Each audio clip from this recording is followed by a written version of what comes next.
Coins, also known as gold, are one of the most commonly used in-game currencies and have been around since the very beginning. They are also one of the most commonly found resources, with you being able to get them from just about anything that gives you stuff in the game. The major function of this currency is its use in the upgrading of brawlers. Once the player has enough power points, you can spend coins to advance your brawler to the next level, which currently goes as far up as level 11. They can also be used to buy gadgets, gears, star powers, hypercharges, and a couple of other things related to the brawlers. But next up, we have the power points, which were added on March 9th of 2018 before the game went global. The function of this currency was to upgrade brawlers when used in combination with coins, like I just mentioned. The way of obtaining the power points is pretty much the same as the coins, since they're both very essential in the game and do go hand in hand. And they used to be collected for each individual brawler, but that was changed at the end of 2022 so that the power points could be earned by any brawler and spent on any brawler, which is something a ton of people loved. And they also used to have a limit of just 4,000, but that was changed to 99,000 before the limit was just completely removed. But next up, we have the credits and chroma credits. Following the December 2022 update, credits and chroma credits were introduced and added to the game as a way to try and replace the Brawl boxes which were removed, which has been a pretty controversial move. Credits can also be earned through numerous ways, and their main purpose is to be the currency that is used to unlock brawlers from the Star Road, which was a new progression system that also replaced the Trophy Road, and once again was kind of controversial. But the credits are supposed to be a nice free way to unlock brawlers, and it did work. Obviously there were some hiccups along the way, but eventually people were pretty happy with the new system. And the number of credits required depended on the rarity of the brawler, with higher rarities obviously costing more. But there was also another variant of the credits, which were the chroma credits,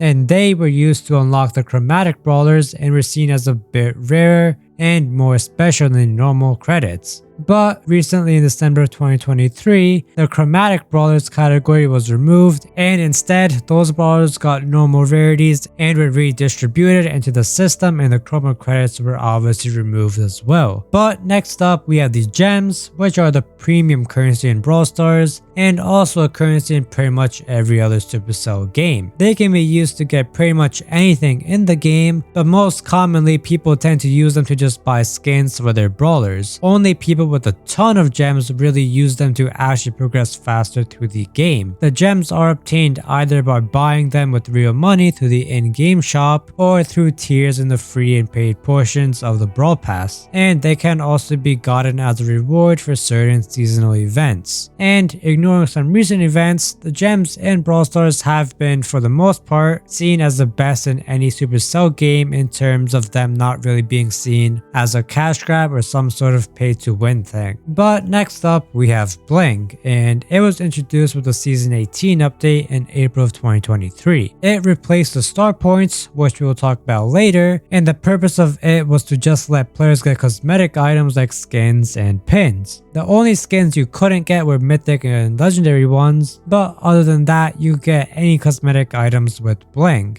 You can get Bling at the end of every Trophy League season by ranking up, opening star drops, and a couple of other things. But overall, it's definitely one of the most liked currencies in the game since, well, who doesn't like skins? But next up, we have XP, which was formerly known as the tokens. It is a currency in Brawl Stars that can be earned by participating in any game mode and is also awarded whenever a new event opens. And in addition, XP can also be earned through daily and seasonal quests. The main use of the XP is to just advance in the Brawl Pass, and I know that it is a bit weird to consider XP as a currency, but technically you do earn it and it is used to get other things, so it counts. Plus, it's listed on the currency page on the Supercell site. But I mean, they also have the XP doubler listed there, but there's no way I'm counting that as a currency. But next up, we have the tickets, and they were added to the game in December of 2017, very early on. and this new currency could be used to enter ticketed events during the weekends. These events were Big Game, Robo Rumble, and Boss Fight. To enter these events, a player had to spend tickets, and they were rewarded with tokens at the end of the match, multiplied by the number of tickets used to enter. But this ticket requirement was removed in March of 2020, and therefore tickets were also removed, but they ended up being added back into the game with a new purpose to be utilized for the Mega Pig Club event. But next up we have the star tokens, and these were a special kind of token obtained by winning an event for the first time in a rotation. This meant that a star token becomes available whenever a map changes. Star tokens were used to obtain big boxes, with 10 tokens being one big box. To get star tokens from solo showdown, you had to place in the top 4. For duo showdown, you had to place in the top 2, and no matter the result, star tokens could be obtained from Big Game,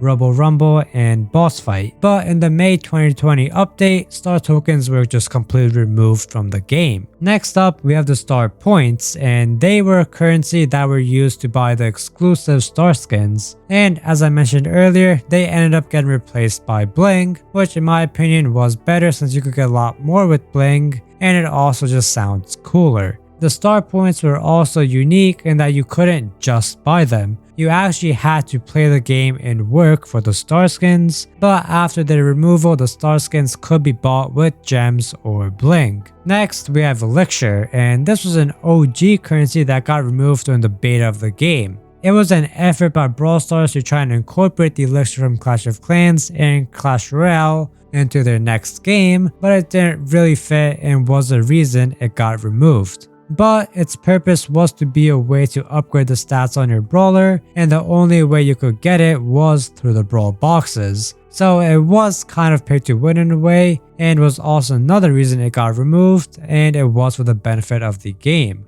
But next up, we have the club coins, and they were a type of currency that could be used to purchase items in the club shop. They were rewarded based on the ranking of club points for each club each week. This ranking depended on the number of matches a player played throughout the week and the league the club was placed in. You could use the club points to buy the normal coins and power points, which were probably the two most popular and useful things to buy, but the club shop ended up getting removed a few months ago, and therefore the club coins also got removed. And finally, we have the gear scraps and gear tokens, which were both added in November of 2021 with the addition of gears. These new currencies were obviously used to unlock the new gears in the game, but they just weren't really liked by the community as a whole, and most people really didn't like the unlock system for the gears, saying that it was somewhat pay to win, and that led to Supercell removing them in October of 2022 and just revamping the system for gears, which is much better nowadays. But that's it for this video. Hope you guys enjoyed and let me know if I missed anything. But with that said, I'll see you in the next video.